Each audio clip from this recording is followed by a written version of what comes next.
이번 시간에는 갑진년 일주별 운세 중에서 경술일주에 대해서 한번 공부해 보도록 하겠습니다. 자, 이 경술일주는 물상적으로 경금이 큰 바위 이런 물상이 되고, 또 철광석, 그러니까 가공되지 않은 철광석의 물상을 가지고 있습니다. 술토는 큰 산이죠. 그래서 어, 큰 산의 위에 철광석이 있는 거예요. 그러니까 일종의 뭡니까? 노천광산이죠. 노천광산의 모습을 보이니까 일종의 노다지의 물상이 되겠습니다.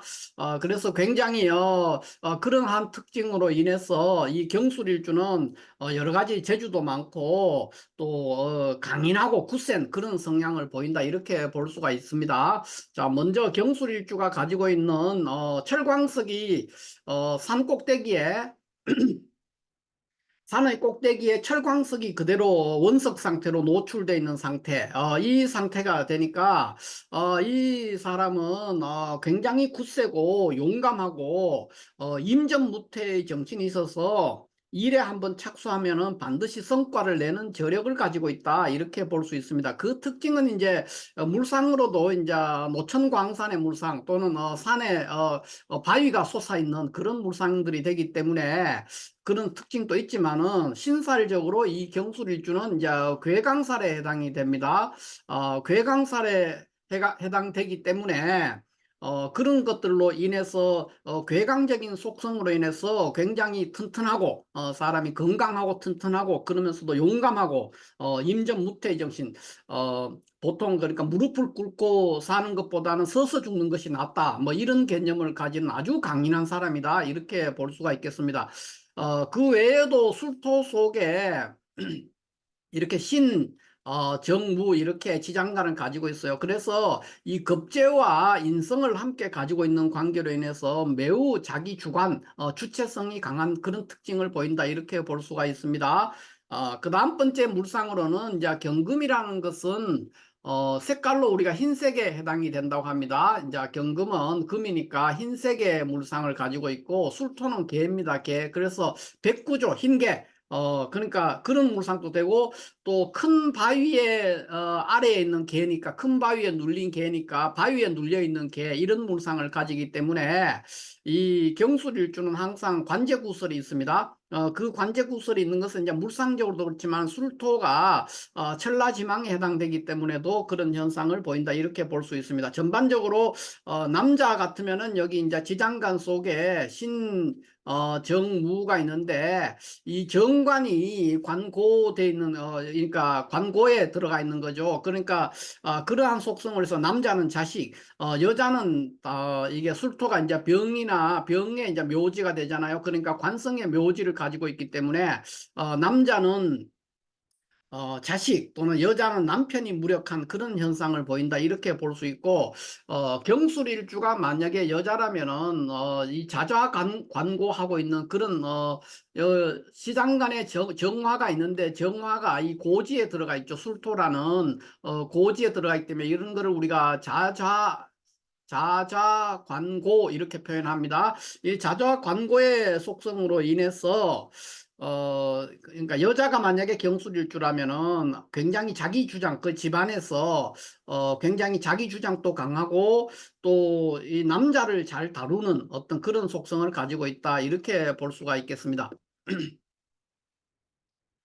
그 다음에는 이제 또 하나의 물상으로서 이 술토도 큰 산, 이 양토니까 큰 산에 해당이 되고, 경금도 큰 산에 해당이 됩니다. 그래서 큰 산에 있는 큰 바위의 물상. 그러니까 뭐, 이런 것들이 우리가 실질적으로 있는 거면, 이제 미국에 가면은 그 요세미티 국립공원, 미국의 요세미티 국립공원에 있는 노스페이스 있지 않습니까? 노스페이스.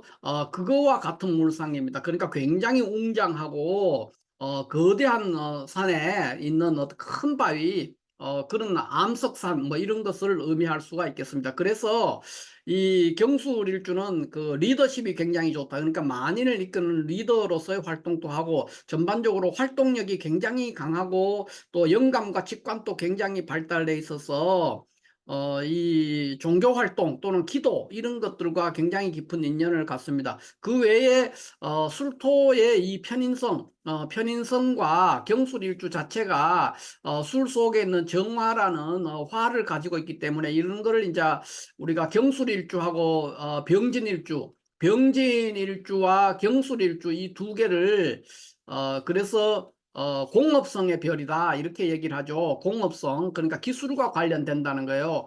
그런 성향을 가지고 있어서 경술일주는 대체적으로 눈썰미가 굉장히 좋고 기술과 관련되는 데서 어, 그러니까 여러 가지 재능이 있다는 거예요. 쉽게 말해서. 그러니까 기술적인 소질, 또 특별한 기술을 익히는 그런 성향들이 많다. 이렇게 볼 수 있습니다. 그 외에 이제 이 경술일주는 이 일지 편인을 가지고 있는데 일지 편인의 이 술토와 이 속에 또 정화라는 정관도 있고 그런 상황들로 인해서 자존심이 일반적인 사람들보다 훨씬 더 강합니다. 그래서 자존심이 상하면은 견디지 못하는 그런 성향을 보인다. 이렇게 볼 수가 있겠습니다. 자, 그러면은 이러한 경술일주가 이 갑진년을 맞이했을 때 어떤 운이 될 것이냐 했을 때 갑목은 편재가 되고요. 편재.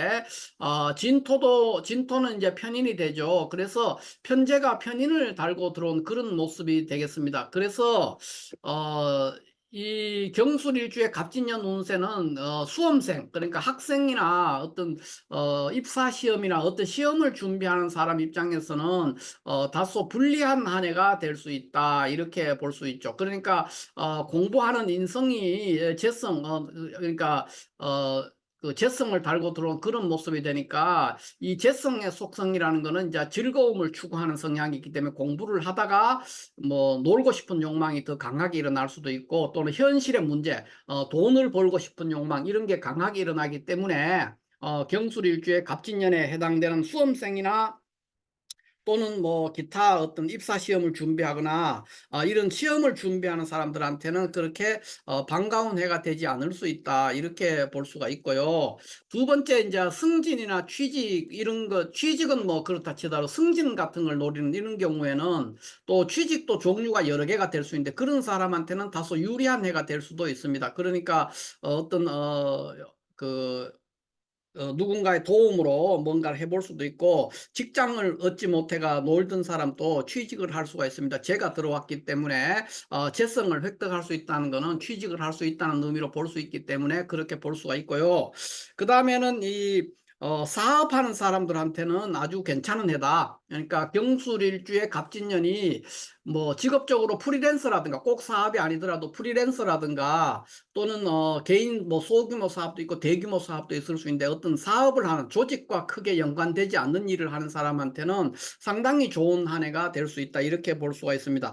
그 외에 건강 문제를 볼 수 있는데 건강 문제는 썩 좋지가 않다 이렇게 볼 수가 있겠습니다. 일지가 술토와 이렇게 충을 하고 있기 때문에 그러한 영향으로 인해서 경술일주 갑진년에 해당되는 사람은 건강 문제에 있어서는 다소 불리함이 있다 이렇게 볼 수가 있고요.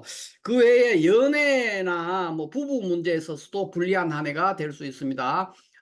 여러 가지 이제 뭐 불화라든가 갈등이라든가 분쟁이 일어날 수가 있기 때문에 특히 경술일주에 갑진년에 해당되는 경술일주인 사람들은 갑진년에 특히 꼭 뭐 부부 문제가 아니더라도 대인관계 또 가까이 지내는 사람과의 인간관계를 굉장히 신중하게 하고 조심해야 된다. 그렇지 않으면 많은 분쟁과 갈등 속에서 반목하게 되는 그런 현상을 경험하게 될 것이다. 이렇게 볼 수가 있습니다.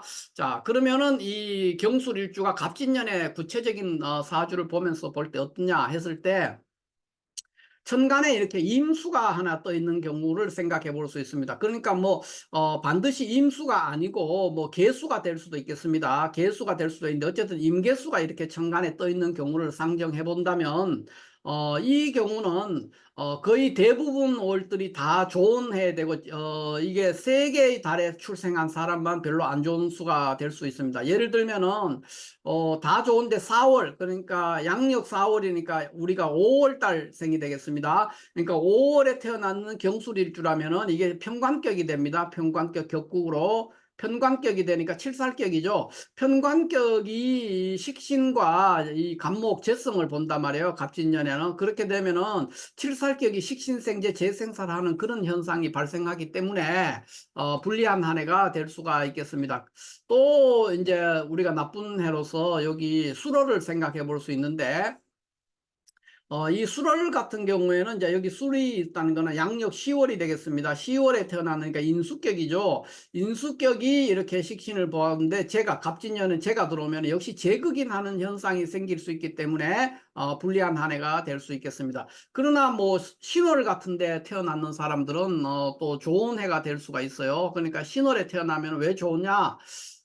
신월에 태어났는 사람은 이제 갑진년을 맞이했을 때 갑진년의 진토가 신진합해서 수국이 동해서 이게 식신격으로 변격이 됩니다. 식신격이 변격이 돼서 갑목을 보는데 식신생재하죠. 그런데 월지가 신금이기 때문에 일간도 강한 상태이기 때문에 매우 좋은 한 해가 될 수 있습니다. 그러니까 신월에 태어나는 양력 8월이죠. 8월 양력 8월에 태어나는 경술일주는 갑진년이 전반적으로 좋은 성과를 낼 수 있는 그러한 한 해가 될 수 있다 이렇게 볼 수가 있겠습니다.